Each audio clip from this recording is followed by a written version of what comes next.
तो महादंगल में आप सभी दर्शकों का बहुत बहुत स्वागत है। नए सिरे से अब चर्चा की शुरुआत हम करेंगे। वित्त मंत्री निर्मला सीतारमण ने संसद में आज बजट पेश कर दिया है। बजट भाषण 85 मिनट लंबा था, लेकिन आम आदमी के लिए कोई बड़ा ऐलान नहीं किया गया। हालांकि टैक्स फाइल करने में सहूलियत, रेलवे प्रोजेक्ट और आयुर्वेदिक एम्स जैसी नई बातें इस बजट में जरूर देखने को मिली हैं। बजट भाषण में कोई सीधा चुनावी ऐलान तो नहीं किया गया, लेकिन इसी साल होने वाले पश्चिम बंगाल, तमिलनाडु, केरल, असम, पुडुचेरी चुनाव पर किसी न किसी रूप में असर डालने वाली घोषणाएं यहां पर जरूर की गई हैं। ऑपरेशन सिंदूर के बाद पहले बजट में सीतारमण ने जियोपॉलिटिक्स और चुनौतियों की बात कही और देश का रक्षा बजट 6.81 लाख करोड़ से बढ़ाकर 7.85 लाख करोड़ रुपए कर दिया। यानी कुल डिफेंस बजट में 15% से ज्यादा की बड़ी बढ़ोतरी की गई है। सरकार इसे 2047 तक विकसित भारत का लक्ष्य और रिफॉर्म का बजट बता रही है, तो विरोधी दलों की ओर से बजट को लेकर सरकार को जबरदस्त घेरा गया है। कांग्रेस सांसद राहुल गांधी ने कहा कि बजट देश के वास्तविक संकटों के प्रति अंधा है, तो पश्चिम बंगाल की मुख्यमंत्री ममता बनर्जी बताती हैं कि यह बजट हमटी डमटी बजट है और समाजवादी पार्टी के प्रमुख अखिलेश यादव तो कह रहे हैं कि यह बजट केवल 5% अमीर लोगों के लिए है, गरीबों का इससे कोई लेना देना नहीं, ना उनको राहत दी गई है। अब सवाल यह है, क्या बजट में सरकार ने जो 2047 तक का लक्ष्य बनाया है उसे लोगों को समझा पाने में कामयाब हो पा रही है, या फिर आम आदमी को राहत नहीं मिली? विपक्ष इसका हो हल्ला कर बजट के दूरगामी परिणामों को नजरअंदाज कर रहा है। इन्हीं तमाम सवालों पर आज महादंगल में बड़ी चर्चा करेंगे, लेकिन उसके पहले बजट पर हो रही जुबानी जंग सुनिए।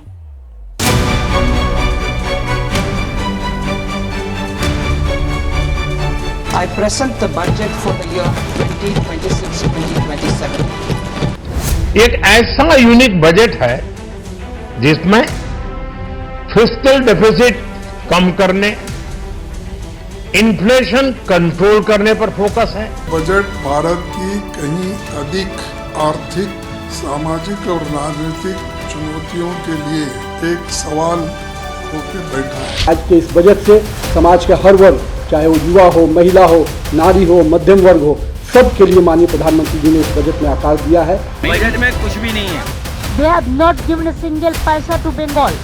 They want to destroy the economic structure of the country, the constitutional structure of this country. हमें विपक्ष के सर्टिफिकेट की जरूरत नहीं।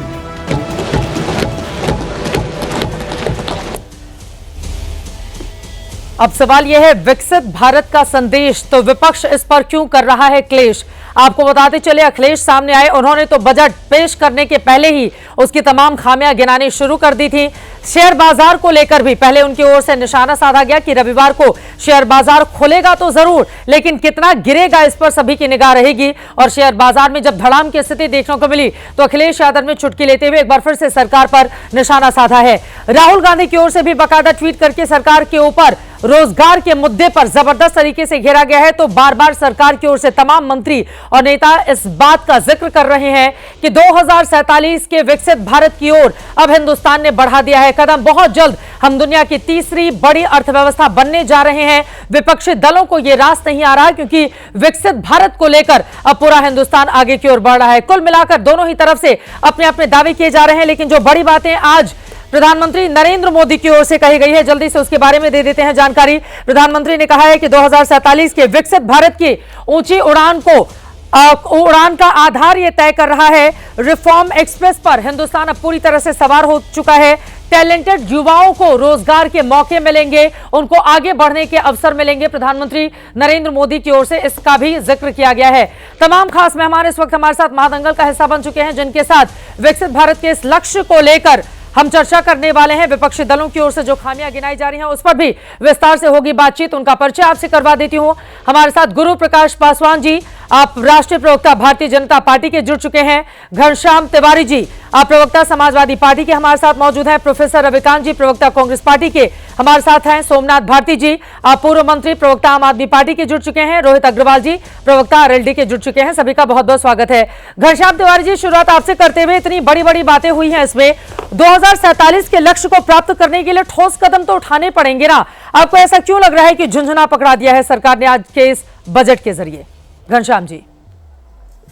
नमस्कार आपको, दर्शकों को और को पैनलिस्ट को। तीन बातें अहम हैं। आपके हर दर्शक को सोचना चाहिए कि देश की सरकार जो 55-56 हजार करोड़ रुपए खर्च कर रही है, इतना बड़ा बजट सरकार प्रस्तुत कर रही है, और ऐसे समय में अगर देश का स्टॉक मार्केट गिरता है और इकोनॉमिक सर्वे जिन बातों की बात करता है उन बातों पे बजट खुद ही ध्यान नहीं देता है, तो ये सवाल अहम हो जाता है कि बजट किसके लिए बनाया गया है। आपका कोई भी दर्शक अगर बेसिक चैट जीपीटी, जेमिनाई, किसी भी एआई टूल को इस्तेमाल करे और बजट की एनालिसिस करने की कोशिश करे तो उसे समझ में आएगा कि इस बजट में उसके लिए कुछ है ही नहीं। ये बजट कोई ऐसी बात नहीं कहता कि किस तरीके से अगर आपके घर में एक युवा है जो बेरोजगार है उसको रोजगार कैसे मिलेगा। माफ कीजिएगा, मैं 55-56 हजार करोड़ नहीं, 55-56 लाख करोड़। आज ही प्रधानमंत्री नरेंद्र मोदी ने कहा है कि रोजगार के अवसर के लिए बड़ा बूस्ट साबित होने वाला है ये बजट, और उन्होंने विस्तार से इसका जिक्र भी किया। घनश्याम तिवारी जी, कहने से क्या होता है, आप देखिए जब प्रधानमंत्री मोदी जी आए थे बड़ी बड़ी बातें कहते थे, लेकिन अंतर ये हुआ कि जब वो आए थे तो देश के ऊपर जितना कर्जा था उससे 3 गुना ज्यादा कर्जा आज है। 3 गुना जितना देश ने 70 साल में कर्जा लिया उससे 2 गुना कर्जा पिछले 10 साल में लिया। ये कर्जा और बढ़ रहा है। सरकार का जो अपना आय है इस बजट के हिसाब से वो लगभग 28,70,000 करोड़ है, और सरकार जो खर्च करना चाहती है वो लगभग 55-56 लाख करोड़ रुपए खर्च करना चाहती है। ऐसे में जब सरकार इतना बड़ा खर्च कर रही है, लेकिन प्रधानमंत्री भी ठोस आंकड़े नहीं दे पा रहे हैं कि हम इस साल इतने रोजगार उत्पन्न करेंगे, ये नहीं बता पा रहे। जैसे कि इकोनॉमिक सर्वे, इस बार तो नहीं, पिछली बार का इकोनॉमिक सर्वे कहता था कि आर्टिफिशियल इंटेलिजेंस से जो पढ़े लिखे कम से कम युवा है उनकी नौकरी जाएगी, जो अभी कॉलेज से वर्कफोर्स में आ रहे हैं उनकी नौकरी जाएगी। उससे निपटने के लिए सरकार क्या कर रही है? तो किसी भी दृष्टि से अगर आप गरीब हैं इस बजट में आपके लिए कुछ नहीं है, आपको ठेंगा दिया गया है। अगर आप पढ़े लिखे युवा हैं, रोजगार चाह रहे हैं, इस बजट से आपका रोजगार कुछ नहीं होने वाला, सिवाय इसके कि ये कुछ मुट्ठी भर पूंजीपतियों को, जिनके पास आज देश के एयरपोर्ट्स है, जिनके पास सरकार देश के रेलवे देना चाहती है, जिनके पास देश की खनिज संपदा है, उन मुट्ठी भर पूंजीपतियों को और अमीर करने का सरकार का एक आलीशान बजट है, झूठ का बजट है। ठीक है, आप ये कह रहे हैं झूठ मूठ का बजट है, झुंझुना पकड़ाने का काम सरकार की ओर से किया गया है। हमारे साथ अनुज गुप्ता जी, ट्रेड एक्सपर्ट, भी इस वक्त जुड़ चुके हैं। अनुज गुप्ता जी, लगातार विरोधी दलों की ओर से निशाना साधा जा रहा है, ये कहते हुए कि कुछ भी इसमें नहीं है, ना रोजगार की व्यवस्था की गई है, राज्यों के हिसाब से भी कोई ऐसी व्यवस्था नहीं की गई है, ना उसका जिक्र किया गया है। फिर कैसे गिनाया जाएगा कि नहीं सरकार इसके जरिए 2047 के लक्ष्य को प्राप्त करेगी? देखिए, मैं तो सरकार का प्रवक्ता नहीं हूं। ऑपोजिशन को अपोज करना है तो वो तो जरूर तिवारी जी कुछ ना कुछ कहेंगे ही। अगर सरकार का वक्ता यहाँ पे आएगा तो वो अच्छा ही बोलेगा। मैं यहाँ पे 3 चीजें जो बजट में अच्छी है बताना चाहता हूँ, और 3 चीजें जो इम्प्रूव हो सकती है वो बताना चाहता हूँ। एक सबसे बड़ी बात तो है इंफ्रास्ट्रक्चर पे, कि 10% के करीबन इंफ्रा की स्पेंडिंग को बढ़ाया गया है 11 लाख करोड़ से 12 लाख करोड़। उससे लाखों नौकरियां उत्पन्न होगी। जैसा अभी बोला जा रहा था कि नौकरियों की बहुत जरूरत है, कहाँ से आएगी? वो यहाँ से आएगी।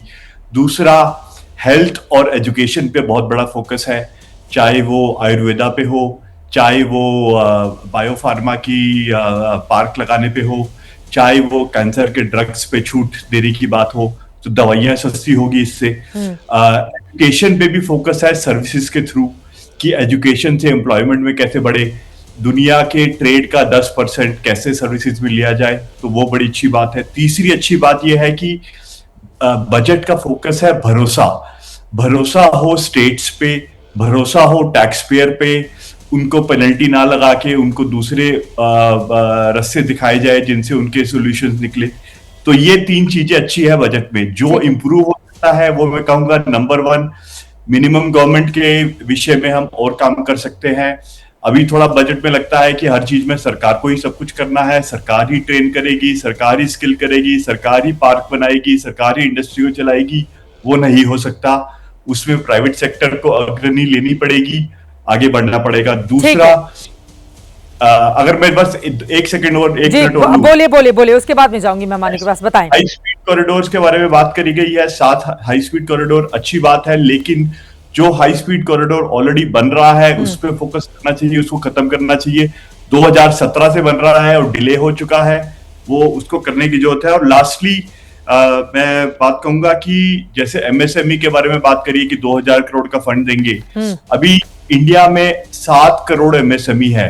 अगर 2000 करोड़ उनको देंगे तो 300 रुपए मिलेंगे हर एमएसएमई को। उससे तो बजट के टाइम के समोसे भी नहीं खरीदे जा सकते। तो आई थिंक ऐसी छुटपुट स्कीमों को निकालने के बजाय सरकार को बड़ी चीजों पे फोकस करना चाहिए और यही मेरी रिकमेंडेशन रहेगी। ठीक है, आपने 3 बड़ी बातें भी बताई और साथ ही कहां पर सुधार किए जा सकते थे उसका भी विस्तार से जिक्र कर लिया है। मैं सीधे कांग्रेस पार्टी के पास जाते हुए प्रोफेसर रविकांत जी जी बोल लीजिए आप, उसके बाद मैं आऊंगी। समाजवादी पार्टी के प्रवक्ता कुछ कहना चाह रहे हैं, बोलिए घनश्याम तिवारी जी। मैं सिर्फ इतना कहना चाहता हूँ, आपके दर्शकों को भी कहना चाहता हूँ, आपसे निवेदन करना चाहता हूँ, ये 2047 का बजट नहीं है, ये 2026 का बजट है।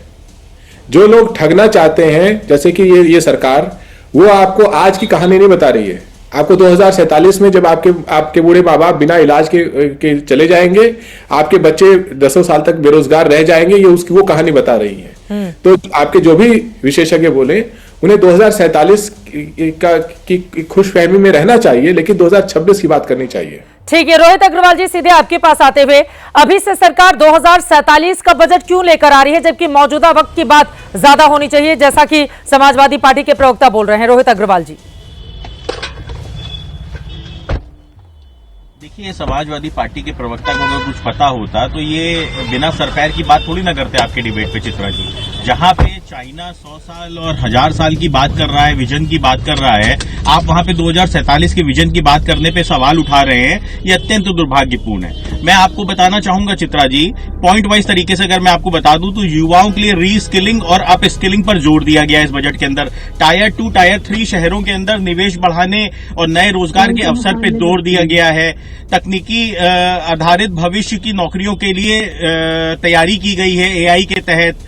मैन्युफैक्चरिंग सेक्टर के अंदर अगर हम बात करें तो 40,000 करोड़ रुपए के इलेक्ट्रॉनिक कंपोनेंट मैन्युफैक्चरिंग योजना आई है इस बजट के अंदर। सेमीकंडक्टर मिशन को मजबूती मिलेगी। भारत के इलेक्ट्रॉनिक्स और टेक्नोलॉजी में आत्मनिर्भर बनाने पर फोकस है ना। ओडिशा, केरला, आंध्र प्रदेश, तमिलनाडु में रेयर अर्थ कॉरिडोर बनाने की योजना है। विदेशी निर्भरता कम करने के लिए घरेलू उद्योगों को मजबूत करने की व्यवस्था है।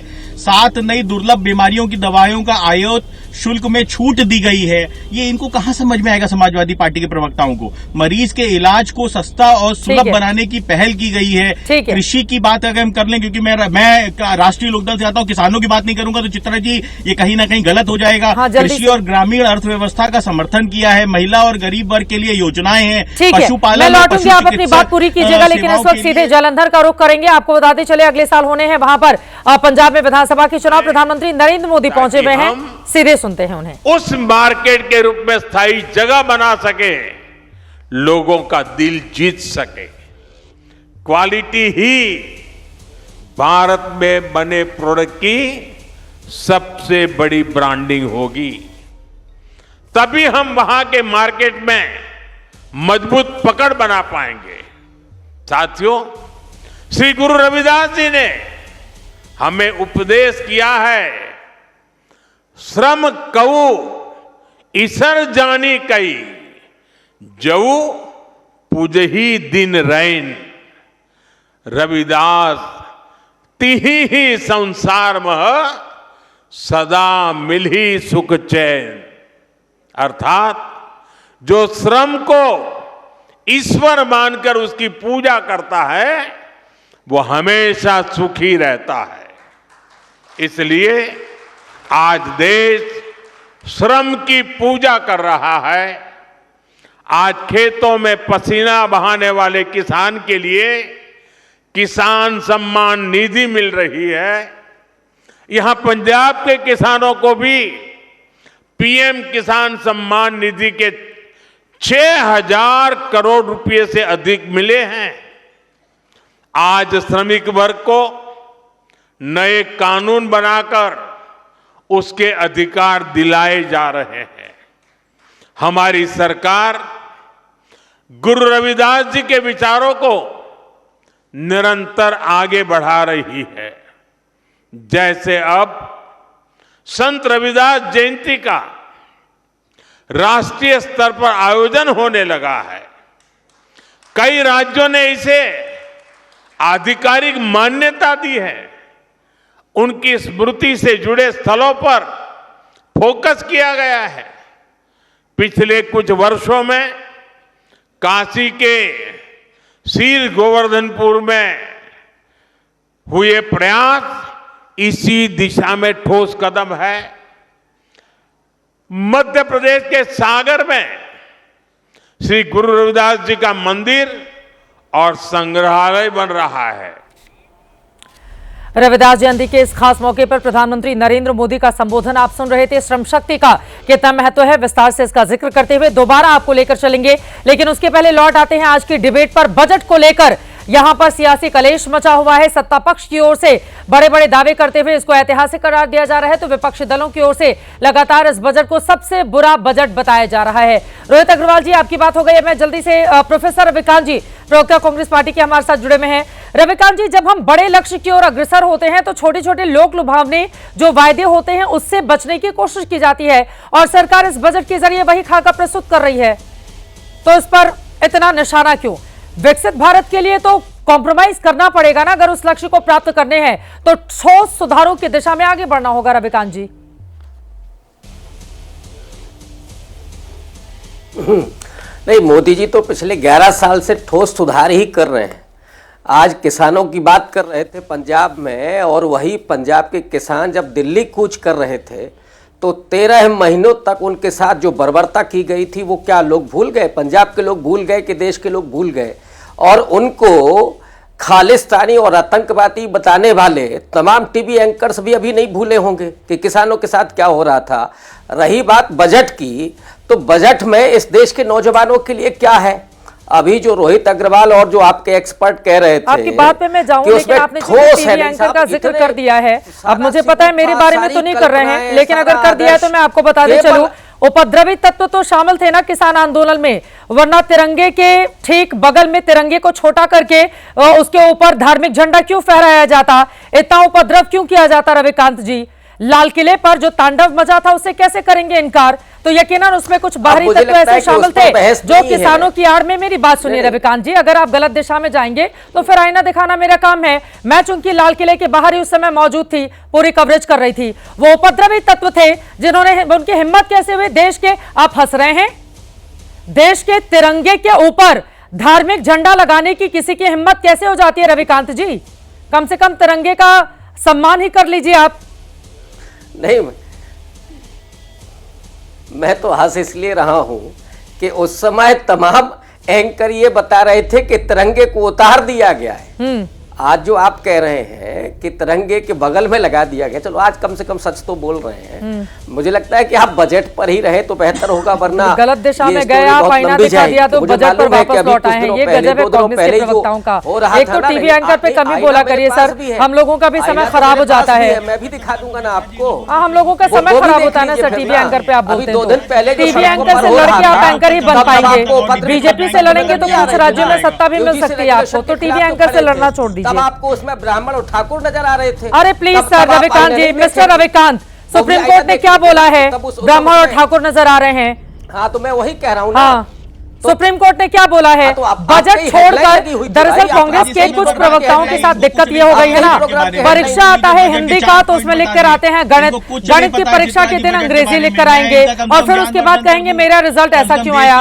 रविकांत जी, आज बजट पे ही चर्चा करने के लिए बैठे हैं, आप भी मुझे इधर उधर लेकर जा रहे हैं। रविकांत जी प्लीज बजट पर वापस लौट आते हैं, आप भी और मैं भी, बाकी मुद्दे छोड़ देते हैं। जा रहे थे तो मैंने बताया ना कि बजट पर ही रहिए ना, तो आप क्यों जा रहे हैं उधर? अरे महाराज, आप ही तो लेकर गए थे मुझे किसान आंदोलन में, तो मुझे बताना पड़ेगा ना कि वहां पर क्या हुआ था लाल किले पर, आप ही लेकर गए हैं। तो 2300 अंक काहे शेयर मार्केट गिर गया? हाँ, काहे गिर गया शेयर मार्केट?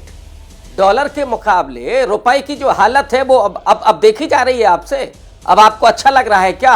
अब मोदी जी को नहीं लग रहा है कि वो देश की प्रतिष्ठा, और देश की प्रतिष्ठा तो इजराइल में दिख रही थी, एप्स्टीन फाइल में निकल तो गया है कि मोदी जी वहां क्या कर रहे थे ट्रंप के लिए।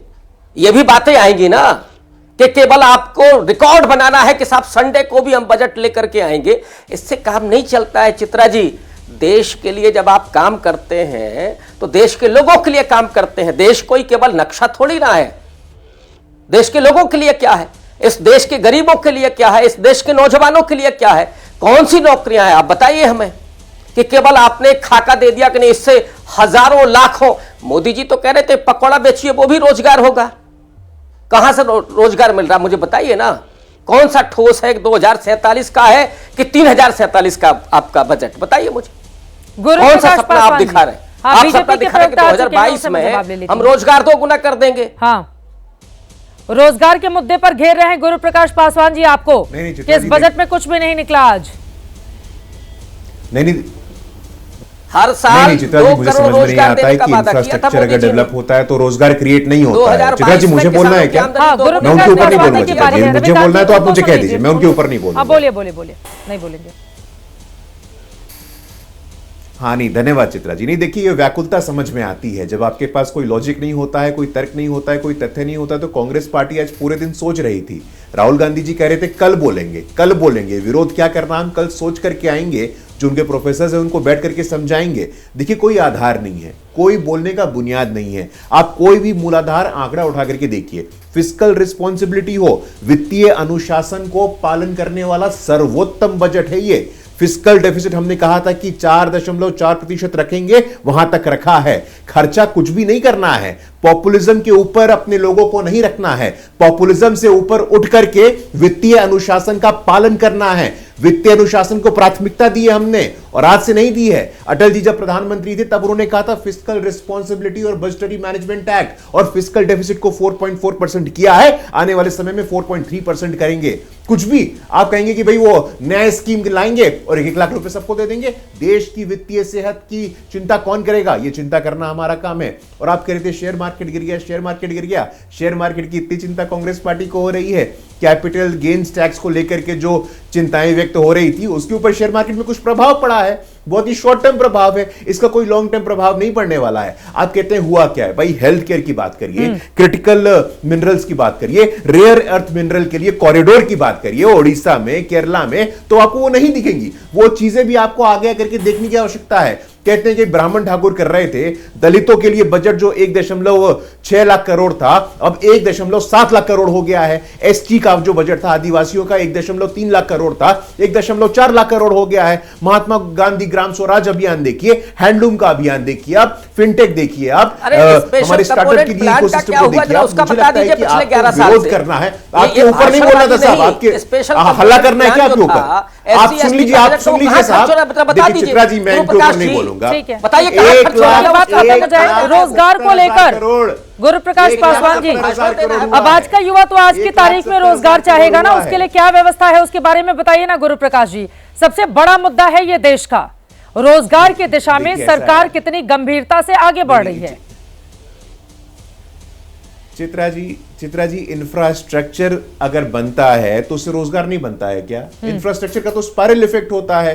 भाई बालू, सीमेंट, तमाम जितने भी अपने पीएसयूज होते हैं वो इन्वॉल्व होते हैं, उसमें रोजगार क्रिएट नहीं होता है क्या? ईपीएफओ का आंकड़ा उठा करके देखिए, ईपीएफओ का रिकॉर्ड आंकड़ा बताता है कि 7 करोड़ से अधिक हमारे यूजर्स बढ़े हैं, तो बगैर रोजगार बढ़े हो गया क्या? स्वरोजगार के माध्यम से जब 55 करोड़ से अधिक हमारे मुद्रा के लाभार्थी होते हैं तो उससे रोजगार सृजन नहीं होता है क्या? चित्रा जी आप बताइए, 25 करोड़ से अधिक लोग, आज वित्त मंत्री जी ने सदन के पटल पे कहा है कि 25 करोड़ से अधिक लोग मल्टी डायमेंशनल पॉवर्टी इंडेक्स से बाहर निकले, बगैर रोजगार के निकल गए हैं क्या? इनकी ढकोसलेबाजी है, बेबुनियाद, निराधार, तर्कहीन बात है। बिहार में लोगों ने रिजेक्ट किया, तमाम स्थानों पे लोगों ने रिजेक्ट किया, 11 साल से रिजेक्शन झेल रहे हैं और आगे भी इसी प्रकार से रिजेक्शन झेलते हैं। एक बार मैं सोमनाथ भारती जी के पास जाते हुए, सोमनाथ भारती जी आपको कैसा लगा आज का बजट?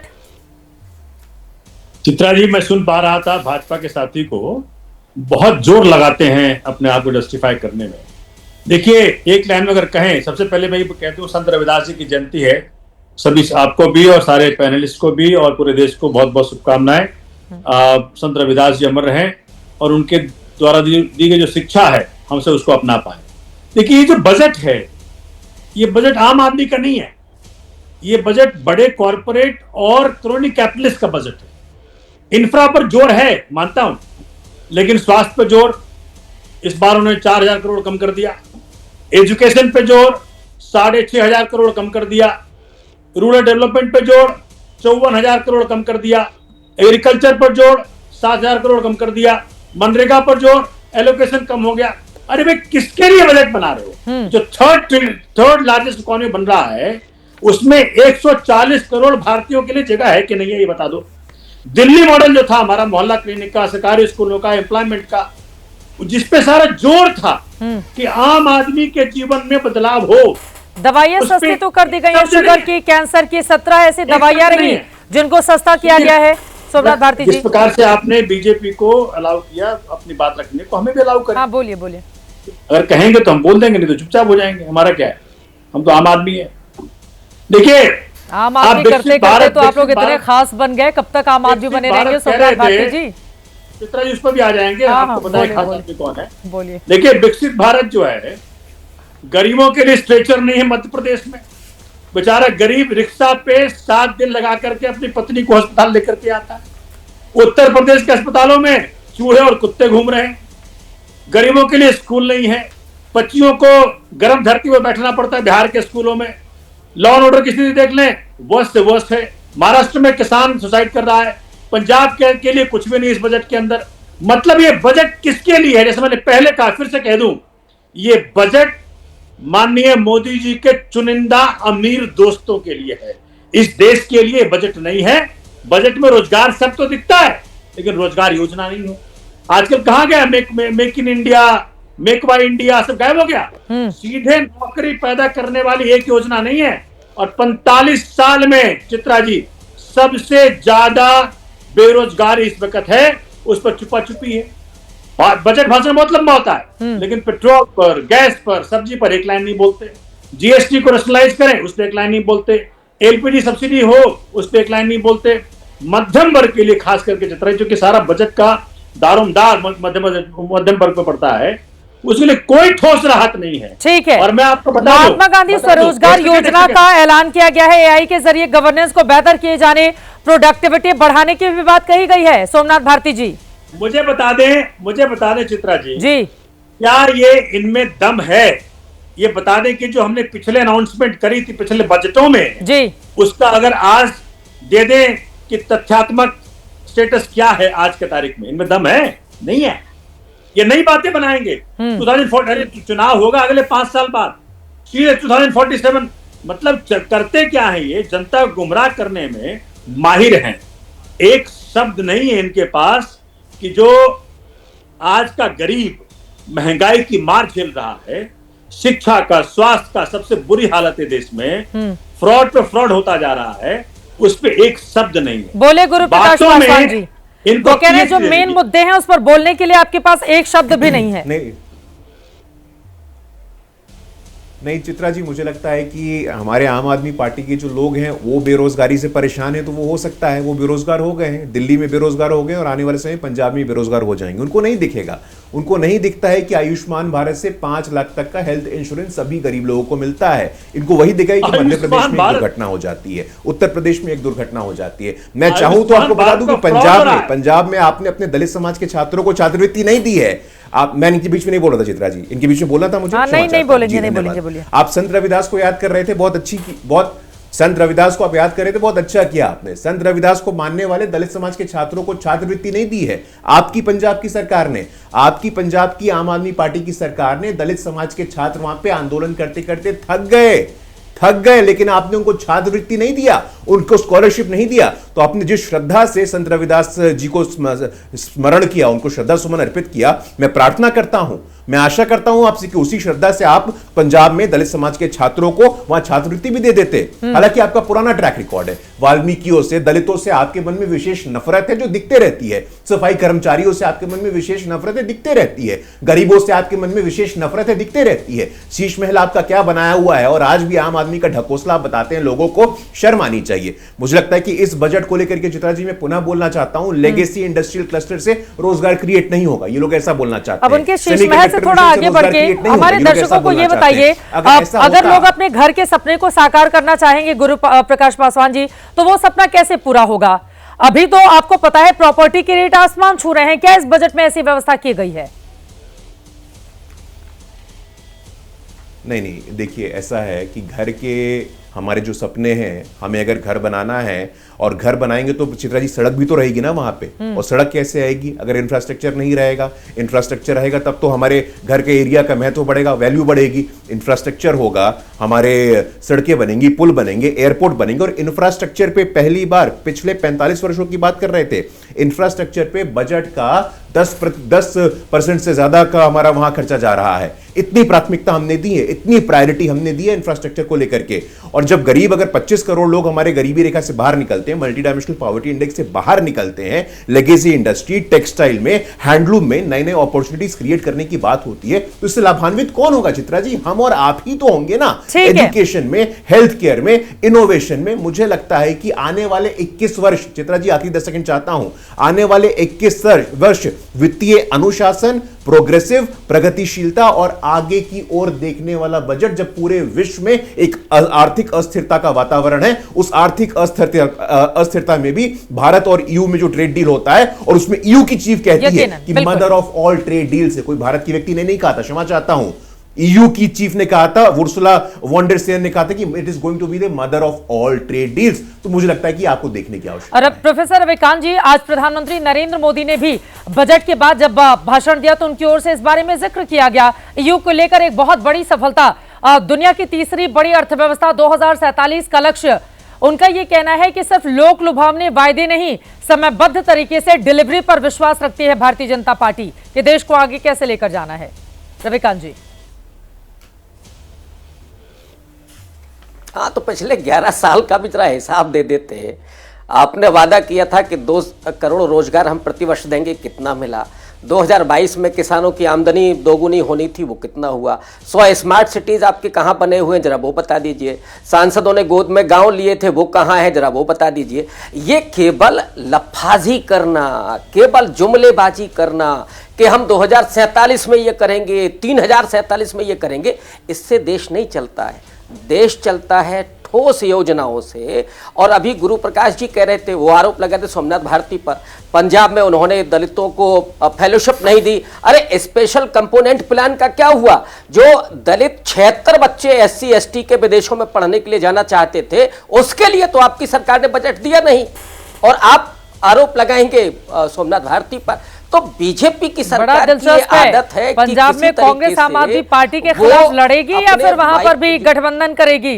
बड़ा दिलचस्प है जब कांग्रेस आम आदमी पार्टी की पंजाब को लेकर तारीफ करे तो आप ही की सरकार को हटाकर बने थे मुख्यमंत्री भगवंत मान। रविकांत बजट पर रहिए, हाँ, गठबंधन की राजनीति छोड़ दीजिए कि कहां अरे आप तारीफ कर रहे हैं तो मैं जान लेती हूँ ना। अभी प्रधानमंत्री भी पंजाब में है तो मैंने सोचा लगे हाँ तो पूछ ही लेती हूँ क्या चल रहा है पर्दे के पीछे। रविकांत जी, एंकर लोगों से विशेष प्रेम है आपका, मुद्दे पर बात नहीं करनी है, एंकर पर तुरंत आकर कटाक्ष कर देना है, कुछ भी पूछ लो।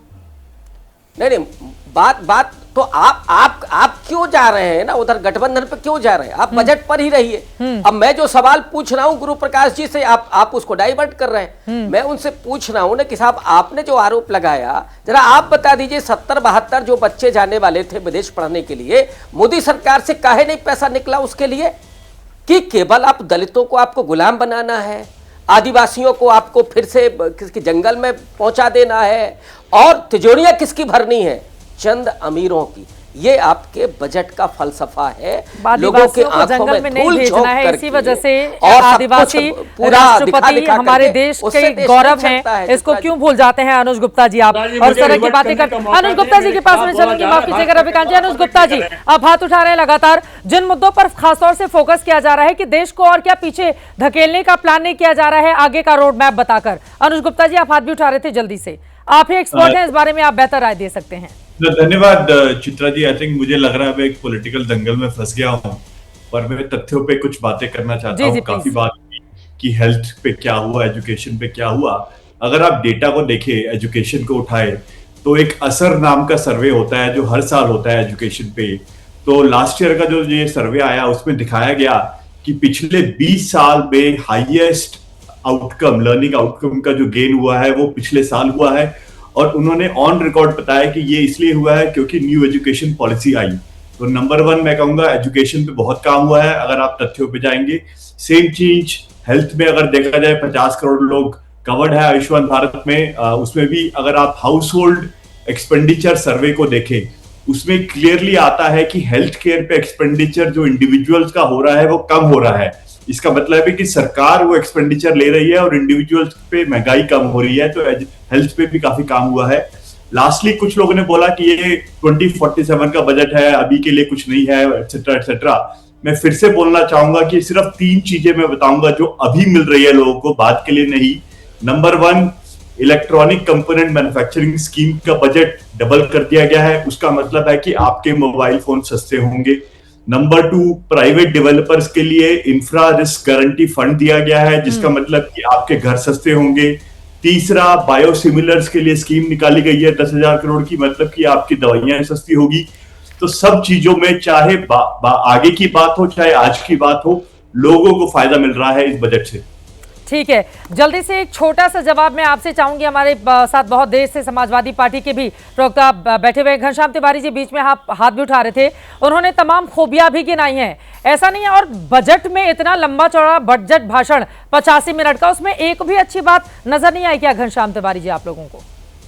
देखिए, तो ये बात अच्छी बात की है नहीं। ये 53 लाख करोड़ मोदी जी अपने घर से नहीं लाए थे, न निर्मला जी अपने घर से लाई हैं। ये देश के 140 करोड़ लोगों का पैसा है। 140 करोड़ लोग कौन है, जिसके बारे में जो एम्प्लॉयमेंट जो कि देश की इकोनॉमिक रिपोर्ट कहती है, सर्वे रिपोर्ट कहती है, वो कहती है कि इसमें से लगभग 57% लोग जो रूरल इकोनॉमी में हो आज भी कृषि पे निर्भर हैं। जिस देश में मुट्ठी भर लोगों के पास जमीन है, वहां उस देश के ग्रामीण क्षेत्र में लगभग 60% लोग आज भी कृषि पे निर्भर हैं, जिनको ये लोग एम्प्लॉयड मानते हैं।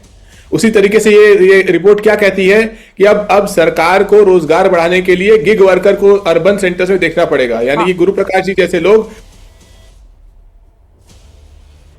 किसी वजह से आपका फ्रेम फ्रीज हो गया है। फिलहाल के लिए बहुत धन्यवाद हमारे साथ जुड़ने के लिए तमाम मेहमानों का। बजट आया है तो यकीनन इसका असर भी दूर तलक जाएगा। विपक्ष का सारा फोकस इसको बेकार बताने पर है, सरकार का पूरा फोकस इसको शानदार बताने पर है। ऐतिहासिक बजट, लेकिन कुल मिलाकर दुनिया में जिस तरह के अस्थिरता का माहौल देखने को मिल रहा है, कई देशों में युद्ध की स्थिति है, ऐसे में स्थिरता प्रदान करते हुए 2047 के रोड मैप को तय करने के लिए विकसित भारत का यह बजट सरकार बता रही है। लेकिन यकीनन रोजगार एक ऐसा मुद्दा है जिस पर विपक्षी दलों की ओर से सरकार को घेरा जा रहा है। तो वहीं दूसरी तरफ रोजगार के कौन कौन से अवसर प्रदान किए गए हैं किन किन सेक्टर में, सरकार इसके बारे में भी दे रही है जानकारी। आगे आने वाले वक्त में इसका कैसा पड़ेगा असर, और जिस तरह के और रिएक्शन सामने आएंगे आप तक पहुंचाते रहेंगे। बजट का आप भी करिए एनालिसिस और एबीपी न्यूज तक अपनी राय सोशल मीडिया के जरिए पहुंचाते रहिए। अभी के लिए महादंगल में दीजिए इजाजत। देश और दुनिया की तमाम खबरों के लिए आप देखते रहिए एबीपी न्यूज। देश का बजट आज पेश कर दिया गया है, जिसमें 2047 के विकसित भारत के लक्ष्य को रखा गया है, और इसी पर बातचीत करने के लिए इस वक्त हमारे साथ अनुराग ठाकुर जी, पूर्व केंद्रीय मंत्री, जुड़ चुके हैं। बहुत बहुत स्वागत है आपका। आज के दिन बजट को लेकर लगातार चर्चाएं चल रही हैं। विपक्ष कह रहा है नाम बड़े और दर्शन छोटे। अनुराग ठाकुर जी, देखिए, जिनका नजरिया ही देखने का छोटा होता है उनको छोटा ही दिखता है। ये लोग भारतीय अर्थव्यवस्था पर कई प्रश्न चिन्ह खड़ा करते थे। आज दुनिया की सबसे तेजी से बढ़ने वाली बड़ी अर्थव्यवस्थाओं में बड़ी अर्थव्यवस्था जो भारत है, तेजी से बढ़ रही है। अभी 7% से ज़्यादा बढ़ने का अनुमान लगाया गया है। यही नहीं, जब कांग्रेस और यूपीए की सरकार थी 2014 तक, तब दुनिया की लड़खड़ाती चरमराती अर्थव्यवस्थाओं में भारत था। आज दुनिया की चौथी बड़ी अर्थव्यवस्था बना है। 2014-15 में मात्र 2 लाख करोड़ रुपया पब्लिक इंफ्रास्ट्रक्चर फंड पे खर्च किया जाता था, एक्सपेंडिचर जो किया जाता था, पब्लिक एक्सपेंडिचर जी। आज वो 2 लाख करोड़ से बढ़कर 12,20,000 करोड़ रुपया है। यही नहीं, मैं तो कहूँगा आज का बजट जो है ये कर्तव्य भवन में बना पहला ऐसा बजट है। और सोच के इसके पीछे कि नए भारत के नए दृष्टिकोण, नई कार्य संस्कृति का एक प्रतीक है। और चित्रा जी, मैं कहना चाहूँगा इसके पीछे जो 3 प्रमुख कर्तव्य की बात कही गई है जी। पहला, जहां पर उद्योग को बढ़ावा, निवेश को बढ़ावा, रोजगार सृजन को बढ़ावा, ये होगा। और दूसरा, जनता की उम्मीदों को पूरा करना। किसी भी क्षेत्र, किसी भी बैकग्राउंड के हो, सबके लिए काम करना, समान अधिकार हमने नागरिकों को देना और उनकी सुरक्षा को भी बढ़ाना। और तीसरी जो बात मैं कहना यहाँ पे चाहता हूँ, सबका साथ सबका विकास, विकास का लाभ सभी वर्गों तक पहुंचाने का काम यहाँ पे किया गया। अगर आप देखिए मैन्युफैक्चरिंग सेक्टर की, अगर मैं पहले बात करूं जी, तो इसमें क्या फायदा मिलने वाला है। हमने बायोफार्मा हब दुनिया का बनाने की इसको बात कही, बायोफार्मा शक्ति के माध्यम से। इंडियन सेमीकंडक्टर मिशन में हजारों करोड़ रुपए, यहाँ पर 40,000 करोड़ के लगभग लगेगा, जिसमें भारत आत्मनिर्भर भी होगा। रेयर अर्थ जिसकी आवश्यकता आज पूरी दुनिया भर में, जिसके पीछे एक तरह से दौड़ लगी हुई है, हम अपने यहाँ पे उसको रिसर्च करना, प्रोसेसिंग करना, खोजना, सब पे काम करेंगे। हाईटेक टूल्स हमने यहाँ पे बनाने की बात यहाँ पे कर रहे हैं। और यही नहीं, कंटेनर, क्योंकि एक्सपोर्ट ज्यादा बढ़ेगा तो कंटेनर चाहिए, तो कंटेनर मैन्युफैक्चरिंग को भी हम यहाँ पे बल देंगे। टेक्सटाइल में हमें और गारमेंट्स में बहुत बड़ा फायदा रोजगार का मिल सकता है, तो ऐसे मेगा टेक्सटाइल पार्क्स बनाने के लिए, और जो केमिकल पार्क्स, क्योंकि हमारा आज भी केमिकल्स बहुत सारे विदेशों से इंपोर्ट हम लोग करते हैं, बिल्कुल, उसको बल देने के लिए यहाँ पे कहा गया। इसी तरह से हमारी जो पुरानी इंडस्ट्री है उसको और बेहतर करने के लिए, उसमें टेक्नोलॉजिकल इंटरवेंशन हो, उसको और सुधार करना हो, उसके लिए हजारों करोड़ का प्रावधान किया गया। एमएसएमई सेक्टर के लिए विशेष फंड, ताकि पहले तो बैंकों से भी उसको पैसा मिल पाए और अपना भी वो क्षमता बढ़ा पाए, उस दिशा में हमने काम इस पे किया है। इसी तरह से अगर आप सर्विस सेक्टर में देखोगे तो बहुत बड़ा बूम, जो एजुकेशन, एम्प्लॉयमेंट और एंटरप्राइज तक जो कहा गया कि हम लोग उस पर काम करेंगे। हेल्थ सेक्टर में अलाइड हेल्थ प्रोफेशनल्स हों, ताकि गांव-गांव में भी इन लोगों की लाभ मिल सके, उनकी ट्रेनिंग से लेकर उनको काम करने का अवसर देंगे। केयर इकोसिस्टम और मेडिकल टूरिज्म, हम उस पर काम करने वाले हैं, ताकि देश और दुनिया भर के लोग यहाँ पर आकर अपना इलाज करवा सके। आयुष के लिए हमने जो कहा कि हम आयुर्वेदा को और बल देने के लिए, मोदी सरकार ने जहां पहले WHO से ट्रेडिशनल मेडिसिन का एक बड़ा सेंटर दुनिया भर का यहाँ पे खुलवाया जामनगर में, अब उसकी क्षमता तो बढ़ाएंगे ही, ठीक है। इसके साथ साथ पूरे इकोसिस्टम को बड़ा करने का हम काम करेंगे। आपसे जुड़ा हुआ सेक्टर जो मैं कहना चाहूंगा, ऑडियो विजुअल, गेमिंग और कॉमिक्स, AVGC की बात करें, जहां एक और हमने इंडियन इंस्टीट्यूट वहां पे बनाया मुंबई में, लेकिन अब 15,000 स्कूलों में देश भर में ऑडियो विजुअल गेमिंग्स की हम बात करें तो ऑरेंज इकोनॉमी की, उसके ऊपर काम कर रहे हैं। 500 कॉलेजेस में इसको सिखाया जाएगा, युवा बच्चों को ट्रेन किया जाएगा, चाहे बिहार में, यूपी में, असम में, बंगाल में, केरल में, कहीं पे भी होंगे, उनको नए अवसर मिलेंगे। जैसे अटल टिंकरिंग लैब ने बहुत बड़ा काम किया स्टेम एजुकेशन में, वैसे ये करेंगे। और डिजाइन के लिए नेशनल इंस्टीट्यूट ऑफ डिजाइन हम नया एक वो भी खोलने जा रहे हैं। लेकिन सबसे बड़ी बात है कि रेल और रोड, इन दोनों के लिए लगभग 6 लाख करोड़ रुपए इसके ऊपर खर्च किया जाएगा। चुनाव के दौरान अनुराग ठाकुर जी 2024 में हमने यात्रा भी की थी आपके संसदीय क्षेत्र में, वंदे भारत में बैठकर। अब आप रेल का भी जिक्र कर रहे हैं कि वहां पर भी बहुत बड़े बड़े, लेकिन विपक्षी दलों की ओर से देखिए, सरकार का कितना बजट को लेकर अनुराग है वो तो आपने बता दिया, लेकिन विपक्षी दलों का द्वेष पूरा देखने को मिल रहा है। वो पूछ रहे हैं रोजगार कहां है, रोजगार के बारे में सरकार बातचीत नहीं करती। वो 2026 के बजट को लेकर क्यों नहीं फोकस कर रही है, वो 2047 के सपने क्यों दिखा रही है देश को? अनुराग ठाकुर जी, देखिए यही फर्क है। अगर कांग्रेस की सोच से चलते, विपक्ष की सोच से, तो 1947 से लेकर 2014 तक पब्लिक कैपिटल एक्सपेंडिचर 2013-14 में मात्र 2 लाख करोड़ रुपया था। आज वो 12,20,000 करोड़ है। जब ये 12,20,000 करोड़ सरकार का लगेगा तो सोचिए 5-6 लाख करोड़ रुपया प्राइवेट सेक्टर से भी आएगा, तो कुल मिला के 17-17.5 लाख करोड़ रुपया खर्च होगा। जब ये खर्च होगा तो क्या उससे रोजगार उत्पन्न नहीं होगा? दूसरा, जब हम अलग अलग सेक्टर, मान लीजिए हम डेटा सेंटर की बात कर रहे हैं कि डेटा सेंटर हिंदुस्तान में बने, क्लाउड सर्विसेज वो विदेश में भी देते, तब भी उनको टैक्स इंसेंटिव मिलेंगे, तो क्या उससे रोजगार नहीं होगा? क्या मेगा टेक्सटाइल पार्क जब बनेंगे तो क्या केवल पार्क ही बनेंगे कि रोजगार भी मिलेगा? ये मैन्युफैक्चरिंग हब जो हम टूल रूम से लेके बाकी सब बनाने की बात कर रहे हैं, केमिकल्स से लेके जो हम जूते का अपर एक्सपोर्ट करने की बात करते हैं, उसको बाकी सबको लेके, तो क्या उससे रोजगार नहीं मिलेगा? ये सब लोग वही हैं जो उस समय भी प्रोडक्शन लिंक इंसेंटिव स्कीम्स पर प्रश्न चिन्ह खड़ा करते थे। ये कहते थे यहां कहां मोबाइल बनेगा। चित्रा जी, आज हिंदुस्तान में 99.8% मोबाइल फोन हिंदुस्तान में बनके यहीं पे यूज भी हो रहे। एप्पल जैसी कंपनीज का एक्सपोर्ट 1 लाख करोड़ से ज्यादा का मोबाइल फोन का हो गया। अब वो अपने बाकी प्रोडक्ट्स को भी यहां लाने की बात कर रहे हैं। दुनिया का सेकंड लार्जेस्ट मोबाइल मैन्युफैक्चरर हम बन गए, दुनिया के सबसे बड़े दूध उत्पादक हम हैं, सेकंड लार्जेस्ट स्टील मैन्युफैक्चरर हमें, थर्ड लार्जेस्ट ऑटोमोबाइल मैन्युफैक्चरर हमें। हम बाकी क्षेत्रों में आगे बढ़ना चाहते हैं, लेकिन विपक्ष को दिखता नहीं है। विपक्ष को नहीं दिखता, लेकिन पूरी दुनिया भर को दिखता है कि संभावनाएं किसी देश में है तो वो देश भारत है, और भारत के ही निवेश भी ज्यादा इसीलिए हिंदुस्तान में बढ़ रहा है। और ट्रेड ऑफ ऑल डील्स करके वो भारत ने दिखाया भी है। फिलहाल के लिए बहुत धन्यवाद आपका अनुराग जी, एबीपी न्यूज से जुड़ने के लिए, इस महत्वपूर्ण बजट पर बातचीत करने के लिए। और इस वक्त हमारे साथ केंद्रीय मंत्री हरदीप पुरी साहब जुड़ चुके हैं। लगातार बजट की तमाम खूबियां आपकी ओर से गिनाते हुए कहा जा रहा है कि ये बहुत मैच्योर बजट है, लेकिन 2047 के विकसित भारत के लक्ष्य को ये बजट कैसे हासिल करेगा? मंत्री जी, इसके बारे में क्या बताएंगे देश को आप? नमस्कार चित्रा जी, एक बजट से जो हमारी यात्रा है 2047 तक नहीं पहुंचेगी, पर कई बजट्स ऐसे आए हैं।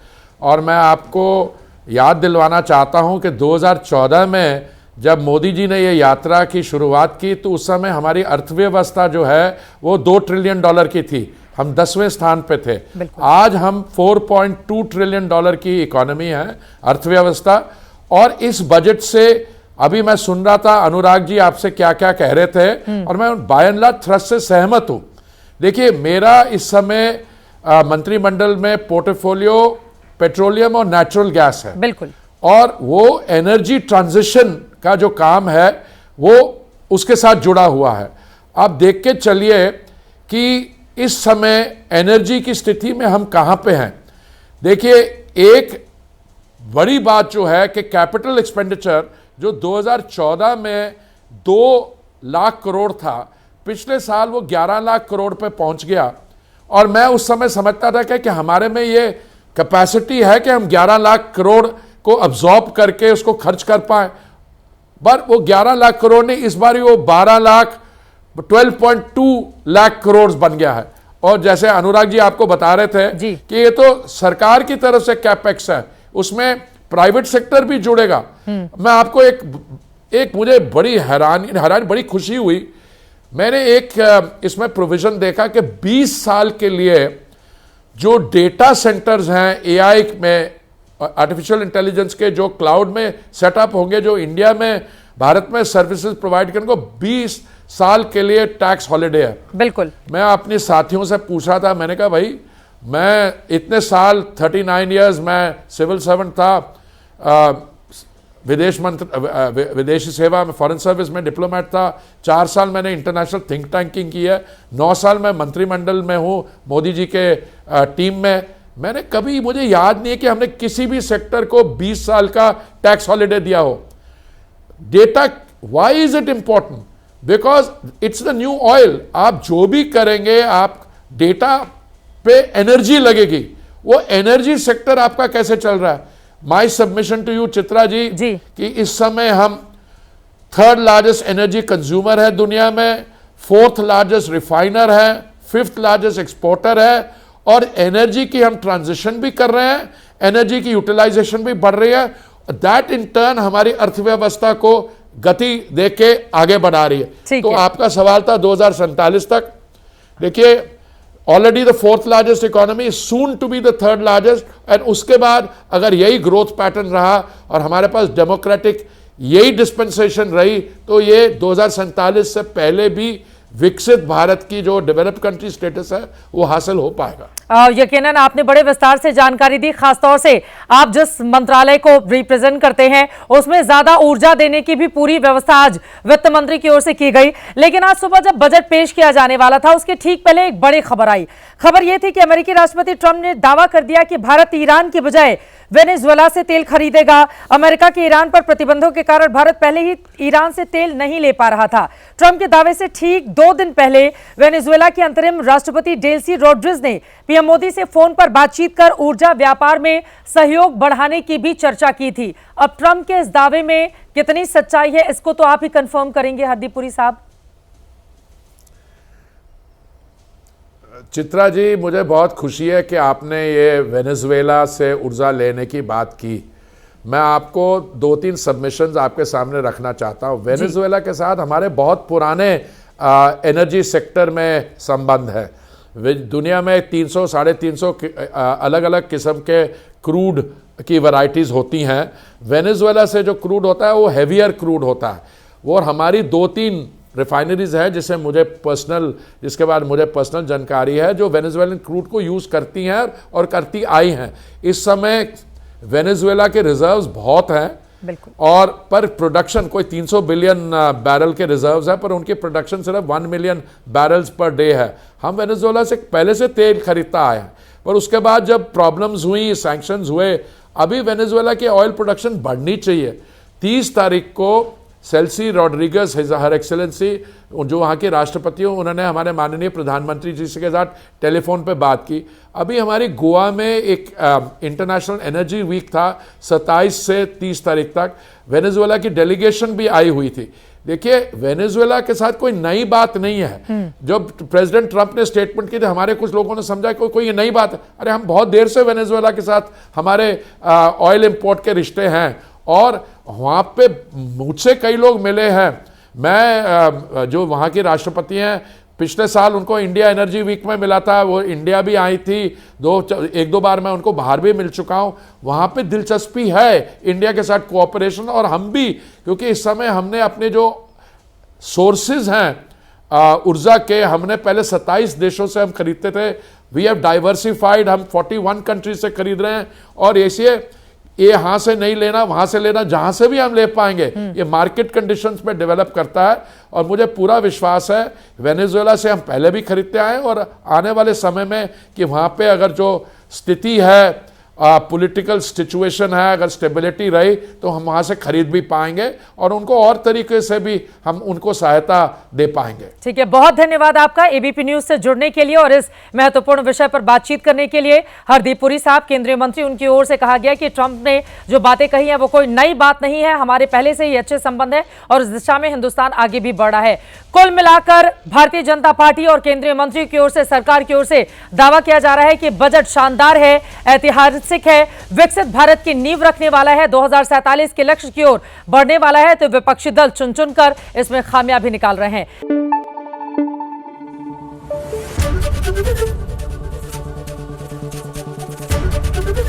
एबीपी न्यूज आपको रखे आगे।